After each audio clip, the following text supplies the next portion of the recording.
Uh, Let me introduce myself and our group a little bit before we dive into the presentation. I'm Zach Morris. I am the Vice President of CFM and one of our founding members of our Young Professionals group, which is the group that's putting on this Hunting Basics series.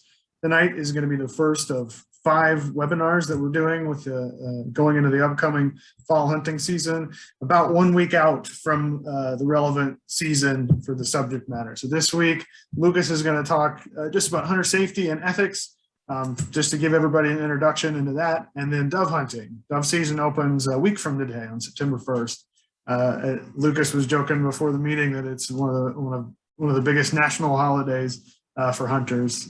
So we're all looking forward to that opener very much. Then next Wednesday, I will be giving a presentation about teal and waterfowl hunting basics.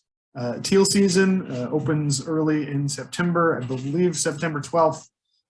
That Saturday, I would have to double check the dates, and I think Lucas is going to go over that with us.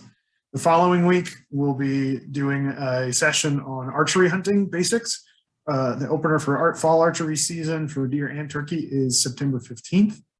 And then on September 15th, which is a Wednesday, we'll be having someone join us to do a session on game care and cooking. So as you're getting into hunting, what should you be doing with your animals in the field to make sure that you're preserving the meat and preparing it in the most palatable way. And then our last session will be the following week, going over fall upland hunting for things like quail, pheasants, rabbits, as well as fall turkey season, which kicks off on October 1st. So if you're interested in attending any of those future meetings, use the same link that we sent out for this one. If you're interested in learning more about the Young Professionals group, you can message me or Colton your email and we'll get you signed up on our email server. We do a few events throughout the year and we're trying to grow this group and provide a resource to young folks in conservation field for networking and training, as well as draw on some of the expertise from folks from our group to put on more educational programs like this one. So with that, I will go ahead and kick it off to Lucas. Lucas is one of the conservation agents here in Boone County, where I'm at in Columbia, and is very familiar with a lot of the great dove hunting spots in mid-Missouri. So Lucas, thanks for joining us and go ahead and kick it off. All right. Thank you, Zach. I appreciate it. All right. Welcome, everybody. Like Zach was saying, my name is Lucas McClamroch, and I'm the conservation agent assigned here to Boone County.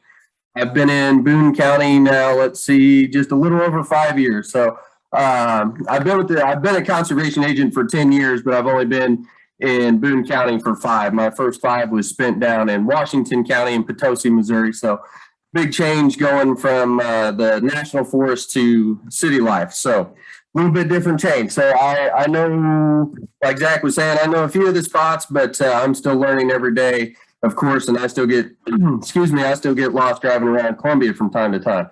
So, but yeah, like Zach was saying, talk a little bit about hunter ethics and a few things, and some of the issues that we seem to run into in our dove fields every year and kind of where our dove fields are. Some of the rules, regulations, and one big thing right now that's on the top of my mind is ammo shortage and folks having a hard time finding steel shot, because a lot of our conservation areas are lead shot only, but we'll get to that here later in my little presentation.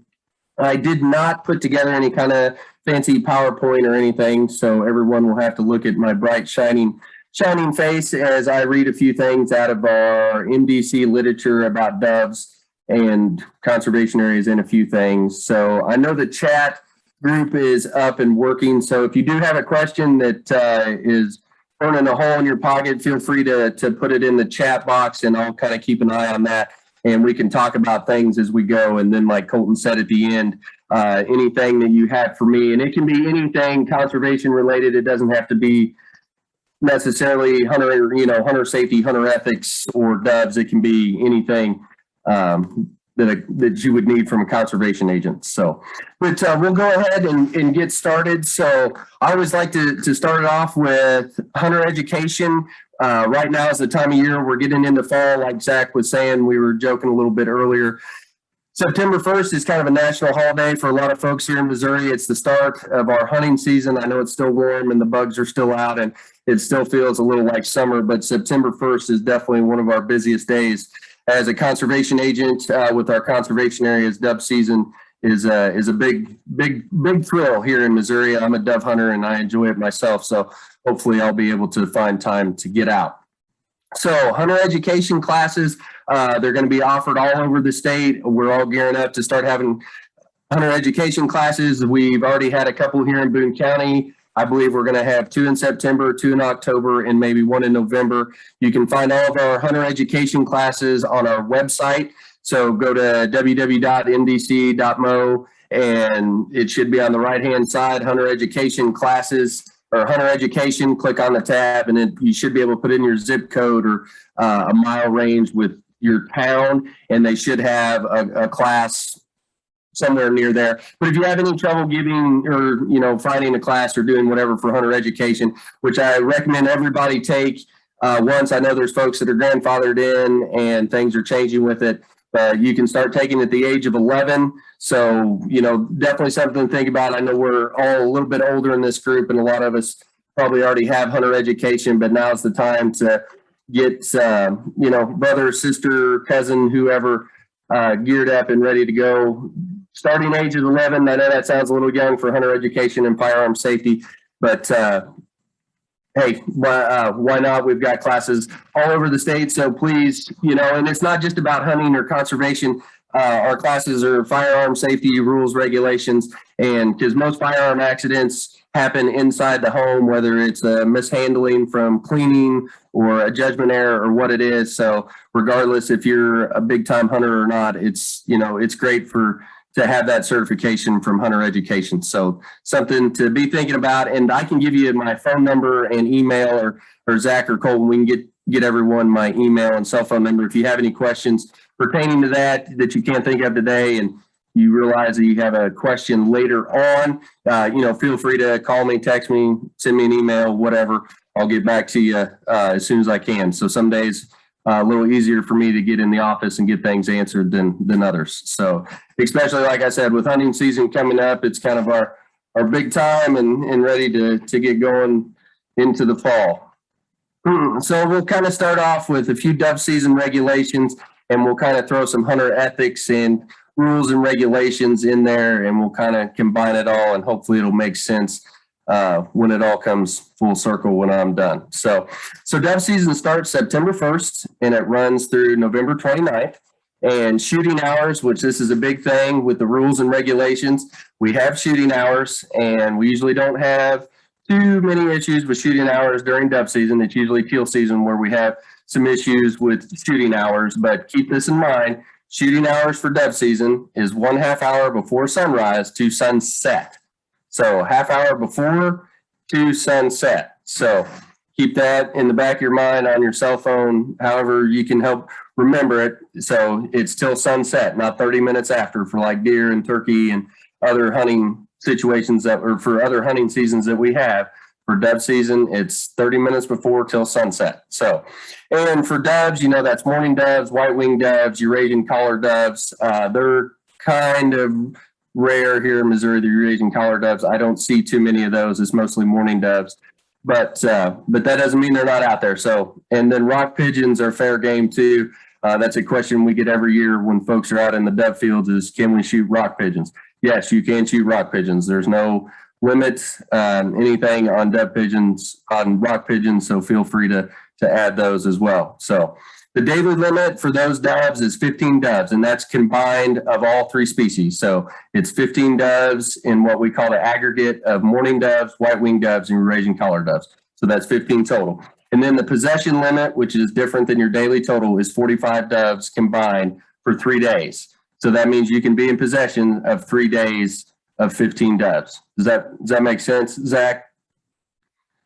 So question there, make sure that comes out right. So your possession limit is 45 doves. So that's 3 days of 15. So when you hit that 4th day, if you're going to go out and start harvesting more doves, then you're going to have to start eating doves or start gifting doves away. That way you're not over your combined possession limit. And those limits and dates and stuff that's set by the U.S. Fish and Wildlife Service. So it used to just be 30 doves, but then they switched it to 45, and that's also for waterfowl as well. So you can have those 45 doves. So the other big thing that we always run into is, where can I hunt? How can I hunt? Firearms, so on and so forth. So, shotguns 10 gauge or smaller, they can't be, they've got to be, they can't be manufactured or modified to do anything other than hold 3 shells. So it doesn't matter what kind of, it doesn't matter what kind of shotgun it is, it can only hold 3 shells. So if it's magazine fed or, tactical shotgun, what have you, it can only hold 3 shells. So that's a three shell limit. So that's 2 in the magazine, 1 in the chamber. So, and that's something when you're out in the field and you encounter a conservation agent during dove season, that's going to be one of the things that we're going to check. We're going to check your permits, so which we'll get to in just a second, but we're going to check your shells to make sure if you're in a lead-free zone that you're using steel shot, and to check the plug in your shotgun to make sure your shotgun can hold no more than three. So keep that in mind. Plug in your shotgun, can't hold more than 3. So for doves, of course, there's no pistol, rifles, air guns, punt guns, anything like that. Another thing we're running into is people with drones. You cannot rally migratory birds. You cannot use a drone or any kind of motorized device to rally birds. So when you see birds sitting on the neighbor's power line, so on and so forth, you can't take your drone or your 4-wheeler or do whatever and rally the birds back over into your field. So that's definitely a question we're starting to see more and more is folks with drones trying to do wildlife scouting, and you can't rally birds. So that's one thing to keep in mind is drones get more and more popular. No rallying birds with drones. So the next thing is permits for dove season. Make sure you have your permits. So you'll need your small game permit and your migratory bird permit. You don't need a duck stamp for doves, but for teal and the regular migratory waterfowl season, you'll need your duck stamp. But for doves, it's small game and migratory bird. So make sure you have those 2 things. And you can carry them on the app. You can carry the paper copies. It just, the wildlife code says that when asked by the conservation agent or a law enforcement officer that you have your permits on your person, and you can present them to that officer so that we can verify you have your permits. And we're also most likely going to ask for your driver's license as well to make sure that you're not fraudulently obtaining someone else's permits. Because believe it or not, we do encounter folks that are revoked for whatever reason, not supposed to have a firearm, lost hunting privileges for violations or so on and so forth. Folks are still out there trying to hunt and fish and do their thing with someone else's permits. So we do have some permit fraud. So if you are checked by a conservation agent in the field, hunting or fishing, most likely they're going to ask for your permits, and then they are going to ask for a photo ID so they can make sure that you are who you say you are on your permits, so on and so forth. And if you're not familiar with our Missouri permits, when you purchase your permits, the paper copy at the bottom, it's got a little bit of wording that says you will comply with the Missouri Wildlife Code, so on and so forth.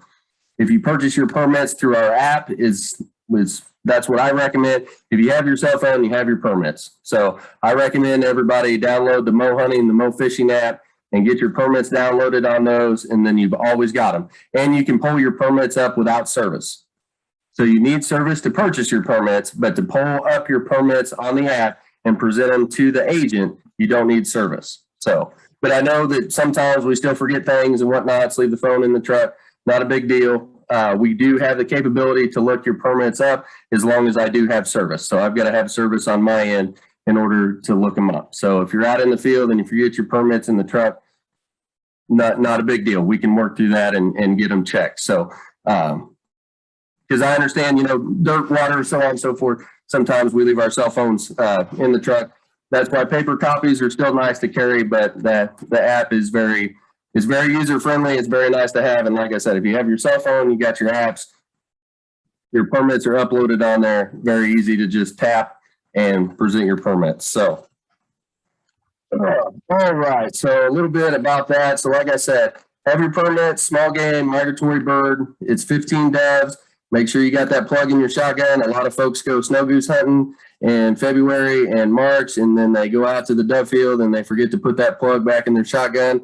So double check your firearms, your permits, and then we'll get to the lead and steel shot. So on not all of our conservation areas, but a percentage of our conservation areas that have managed dove fields, you're going to be required to use steel shot only. So at Eagle Bluffs, Grand Pass, and a few other places around. And if you're going somewhere that you're not for sure, give me a call. I'll double check it. Stop and get one of our things that I'm reading off of, one of our pamphlets. You can get these at Walmart, get these anywhere. It'll have names, numbers, everything that you need to call and double check to see if the conservation area you're headed to is a steel shot only area. So I have Eagle Bluffs here in Boone County. It is a steel shot only area, and it has been, I think now for 10, 12 years or so when they passed that. And the reason we did that, I know steel and lead are a little different. I know we're out in a dry field. Why does the question, why can't we use lead shot? So our research science people, what they did is after the dove season, because at Eagle Bluffs, we have 50 or 60 hunting spots. There's 2 hunters to that spot.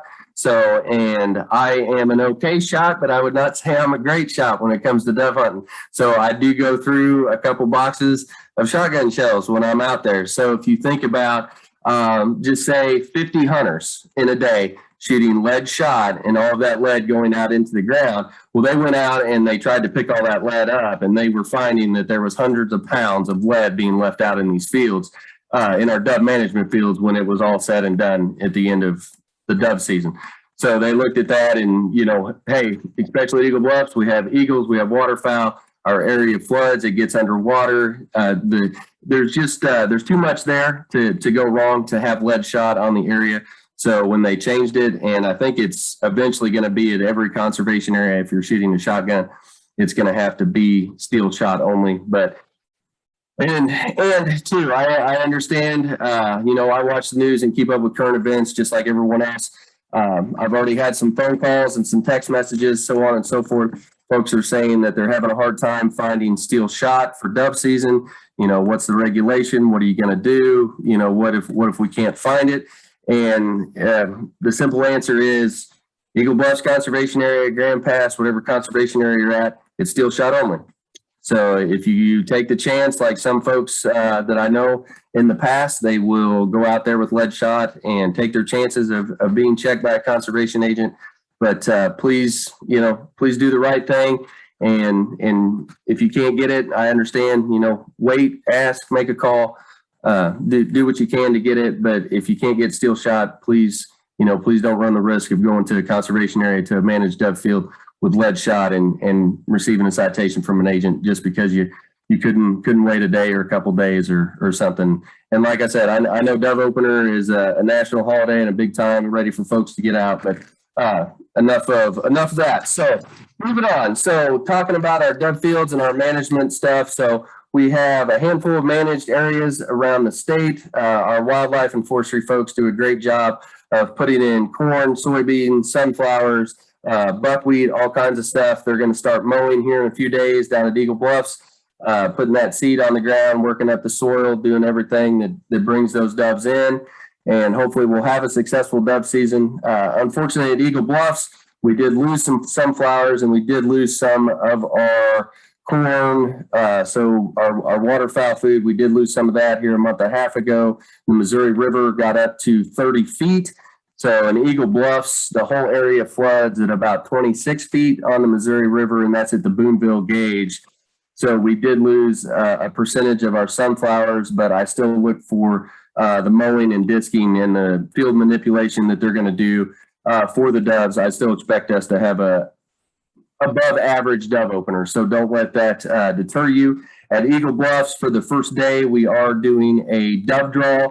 So get there early. I think dove draw is at 4:30, but I'll have to double check that in an email here somewhere. But at Eagle Bluffs for the first day, we do a morning and afternoon draw. So if you're planning on visiting Eagle Bluffs for dove opener, stop in, give me a call and I'll get you the right draw time and everything. I should have wrote that down before we got started, but But yeah, so and not every area like Grand Pass, Rebels Cove up in Schuyler County, Diana Bend, those places they'll not have a draw. So it'll be the old, free for all. Hopefully that won't be what it is. But sometimes at our dove fields they do get a little packed real quick and real early. So folks will get out there and hit the fields early. I can tell you conservation areas don't open until 4 a.m. So you can't be on the area till 4 a.m. And I know there's a handful of folks that'll get there at 3:45 in the morning or if not sooner. So hopefully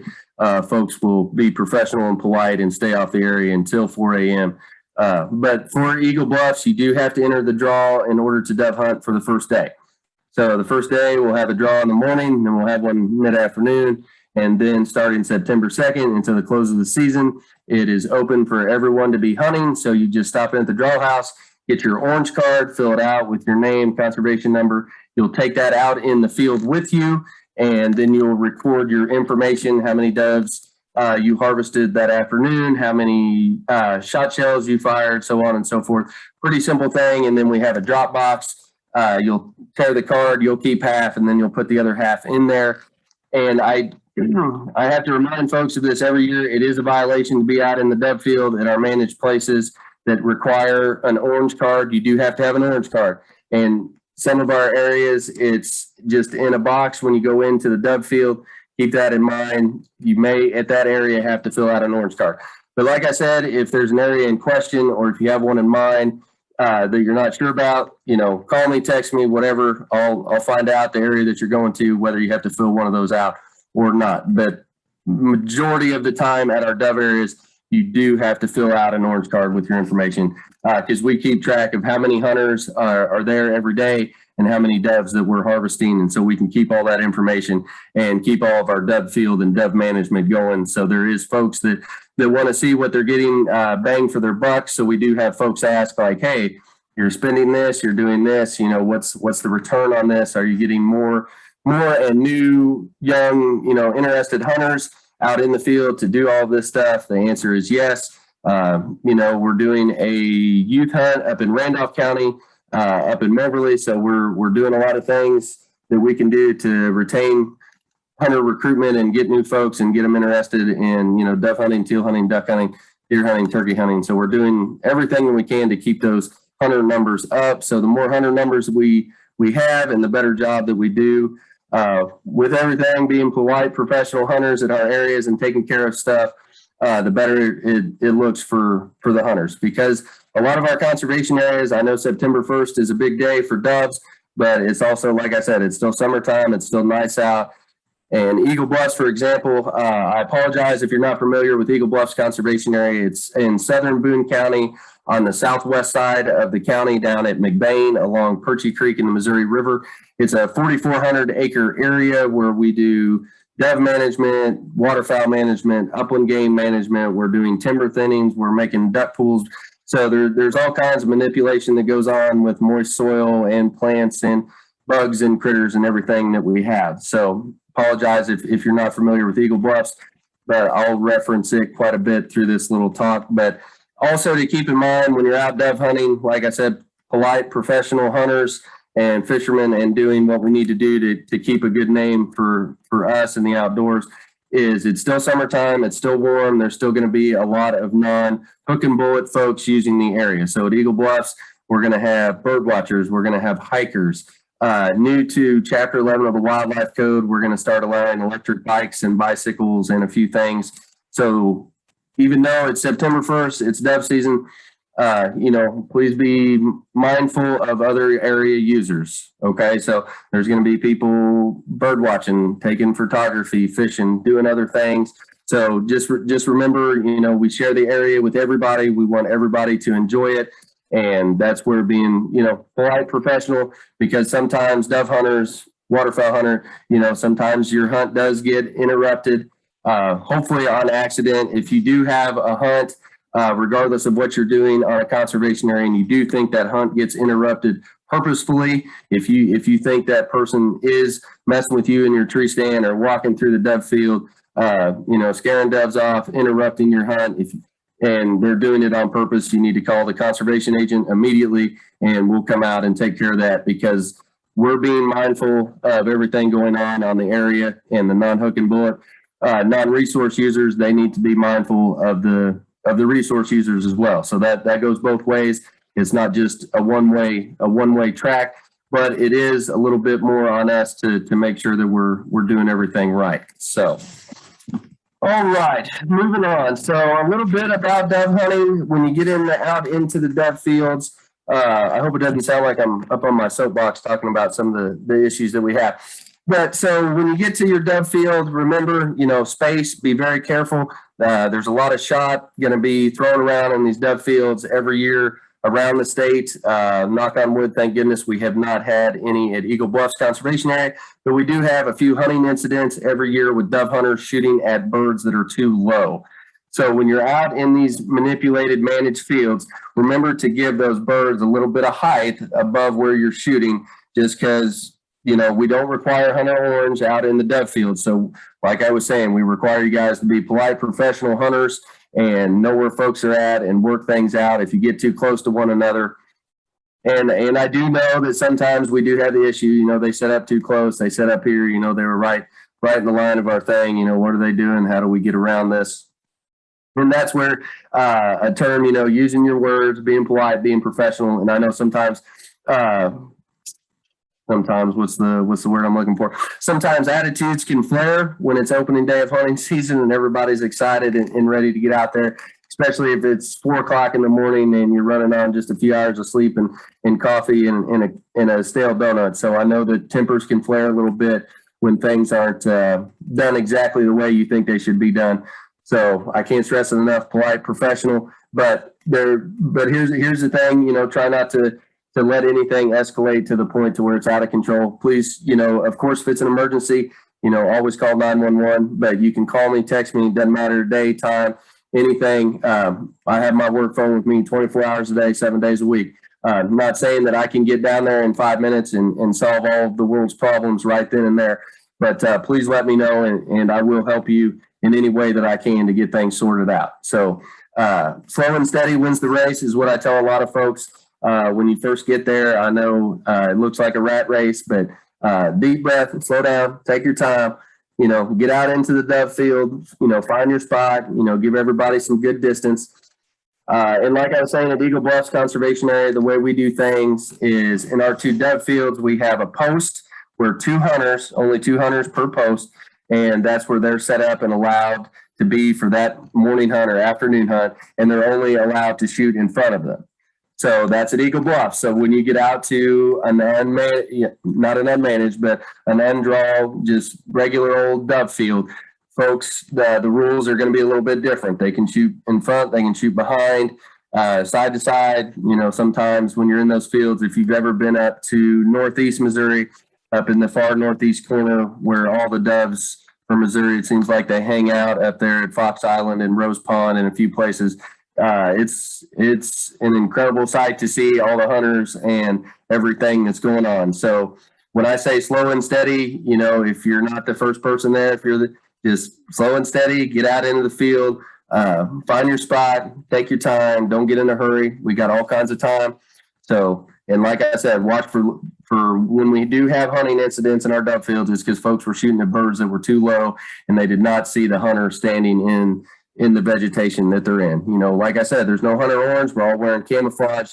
So when we get, these fields are relatively small. They're not overly, you're not going to be in a 500-acre field. So that's what I always ask of folks is, hey, and I can't say it enough, polite professional hunters, when we're out here on a conservation area, it's for everybody. It's not just for one person. So please work that out. If you're too close, spread out. If you're going to come to where this is my spot, their spot, his spot, her spot, please, just work it out. I promise it'll be fine. There's plenty of doves. We're all going to get time to enjoy it and hunt the doves. So just keep that in mind. And then from there, the biggest thing about dove hunting is enjoy it. It's warm, it's dry, you can move around.